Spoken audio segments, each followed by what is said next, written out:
Thank you. Hi everyone. This is Samiksha, and in this section of the training, we will be learning how we can do storytelling using Echo Dot or Alexa. So for this, what I'll do is I'll quickly show you a demo first, and I'll show you all the other capabilities that will be helpful to you while you're doing storytelling in a classroom or at home. Alexa, play Katha Stories. Welcome to Katha Story from 300M. We have stories available in various regional languages. Tell me the name of the story you want to play, or ask me the name of the stories that are available. Play Train in the Rain in Marathi. Now playing the story, Train in the Rain in Marathi. पावसात भिजणारी train. नमस्कार मुलांनो, कसे आहात?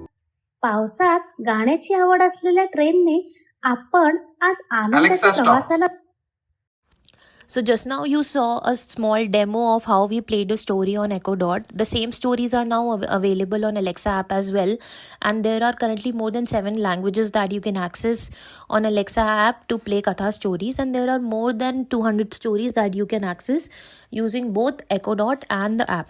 So now why these stories are important? What is it that makes these stories really different? I would say there are 3 points for the same. So, when you use a story with your child, you are decreasing the gap between you and your child, maybe in a classroom setting, maybe at home. Then there is also a decrease in gap between the content and the child. So we feel that children are not reading books, right? That's like the problem of all of us right now. So what we see is that there are major studies done which say that if somebody is hearing, their auditory simulation is happening in that case, which is considered to be as close as to reading, right? So we are taking those same aspects and saying that let us hear the story together. It builds the relationship between the facilitator and the child. It builds the relationship if you're a parent with your child and facing any issues. It also builds the relationship between the child and reading or imagining, for that matter. Creativity, imagination, critical thinking, all are aspects that will come out when auditory simulation is happening. So what we are trying to really do in this point in time is to bring on these stories to the children directly to help them learn better, gain insights out of it. So right now we are seeing a screen of all the list of stories that are present currently. I think there are 100 stories that you can see on your screen, but there are more than 200 stories which have already been made in 7 different languages. And you can also see a small QR code. It is for joining the Alexa community. When you join the Alexa community, you will be able to access multiple resources that Katha and Amazon have built together. Example, how to find a story, how to navigate the story, what topics to deliver, how to deliver a topic, how to activate the Katha skill, what are the different stories and topics that you can deliver using the Alexa app and Katha Story. So all these things will be very easy for you once you start communicating in the group, once you join this group. So I highly recommend if you could quickly go and scan this QR code, it will be really beneficial for each one of us. So I'll just take few seconds here. I'll pause here for a few seconds so that each of us can scan quickly.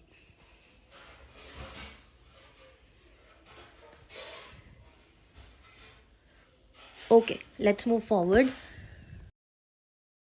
So now you will ask me what is in it for a facilitator or a parent and a child.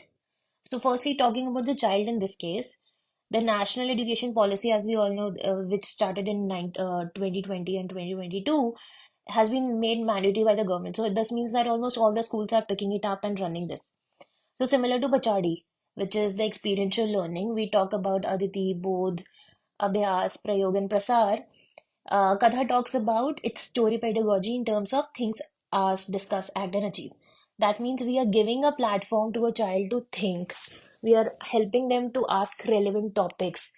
So that means, if there is one story which is talking about a certain topic, then they can discuss their right ideas and wrong ideas. They might know rhombus as some other kind of a shape. We have a chance to correct them at that point in time. Then discuss. So this means that we are giving an opportunity to the child to discuss it with the peer members as well as with the facilitator in the classroom or the parent in this case. Then we are saying at. This means we are enabling that child to practice.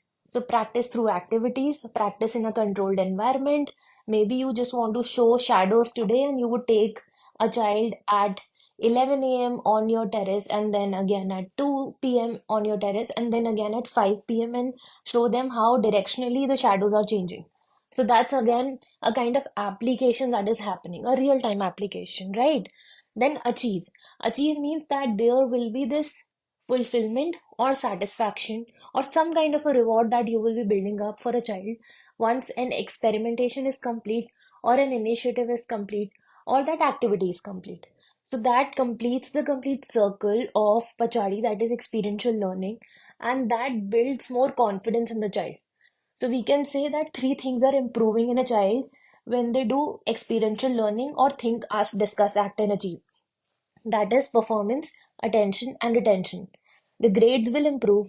The attention in the classroom will improve. That means the backbenchers will also pay more attention. And the retention, that means the dropout rate will reduce.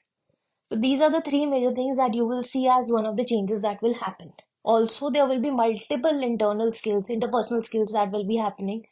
It could be like the introvert children are asking the right questions, or you may see that backbenchers are asking the right questions. They want to know more about certain topics. Then you would also see that children who have been very silent start speaking up. They want to talk about a topic.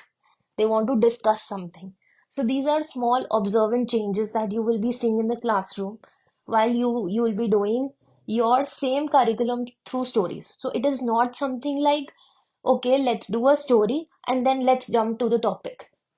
Story is a part of the topic. You have to make it like that. And how to do that, we can teach you better once you join maybe any of the communities and any of the groups as well. Now, coming down to the point of what is in it for the facilitator and parent. So, as a parent, as a facilitator, we all want to deliver the best. We want that, from that one story, how many topics can we teach to our child and what topic is certainly most important for a child. So, if I want to teach today Archimedes principle or maybe latitudes and longitudes, how can I connect it with the story so that it becomes engaging for the child? At the same time, it's easy for them to learn and it's easy for me to explain as well, right? So it's known as learning for fun and meaning. So I'm just trying to include that element of learning for fun and meaning so that as a facilitator my job becomes easy, plus it is an innovative way for them also. For them, here is the facilitator or the parent to engage their child in a better way. So every time you're doing a story, that means every time your child is learning a new topic, so it becomes that fun. So that is the magic of stories, and that's why we say that these should be incorporated well. So just like I told you, we have hundreds of stories on the Alexa app and Echo Dot. So we also have a platform known as learn.katha.org.